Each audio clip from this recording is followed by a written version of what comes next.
النادي الأهلي يفوز على فريق سان جورج الإثيوبي بنتيجة 3-0 في المباراة التي جمعت بينهم باستاد القاهرة في مباراة ذهاب دور ال 32 من بطولة دوري أبطال إفريقيا. بداية ولا أروع للنادي الأهلي في طريقه في بطولة دوري أبطال إفريقيا وفي استمرار النادي الأهلي ودفاعه عن اللقب الإفريقي.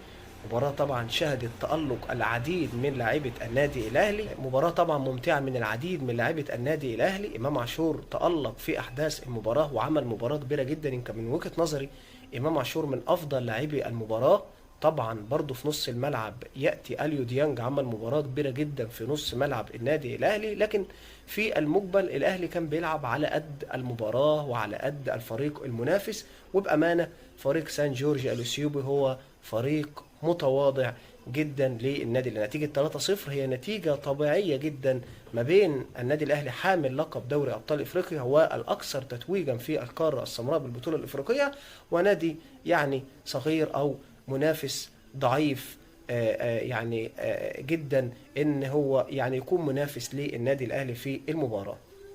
حسين الشحات احرز هدفين اللقاء، والهدف الثالث كان من احمد عبد القادر، اللي طبعا كان هدف يعني بمهاره كده فرديه من احمد عبد القادر كعادته، وهدف ولا اروع. حسين الشحات هدف اول وتاني، الهدف الاول كان من صناعه امام عاشور ولا اروع من امام عاشور، وبرده حسين الشحات حط الكره بطريقه واهداها في المرمى وكانه كده بيحط الكره بايده في الجون. والهدف الثاني بقى لحسين الشحات يعني من لعبه كده عاليه شويه كده من كهربا، لعبها له في منطقه الجزاء. حسين الشحات سيطر على الكوره ولا اروع، يعني بتدل على نضوج كده حسين الشحات، ويعني سيطر على الكرة بطريقة رائعة جدا وتأنى، وبعدين لعب الكرة في المرمى بهدوء شديد جدا وركنها على شمال حارس المرمى. والهدف تاني رائع للنادي الأهلي.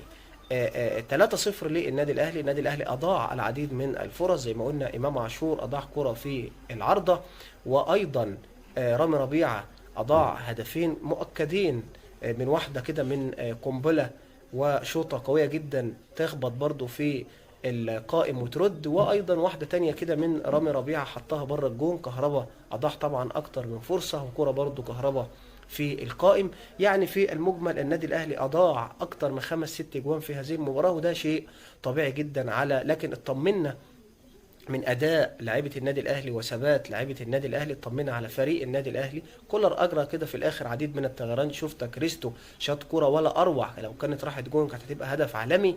ويعني شفنا برضو التغييرات، وشفنا كهربا، وشفنا طبعا تم تغييره، وشفنا صلاح محسن نزل وشاط شوطه. يعني لاعيبه النادي الاهلي الاداء كان رائع جدا في المباراه، وزي ما بنقوله النادي الاهلي لعب على قد المنافس وعلى قد المباراة. مليون مبروك للنادي الأهلي، بداية موفقة جدا في بطولة دوري أبطال إفريقيا.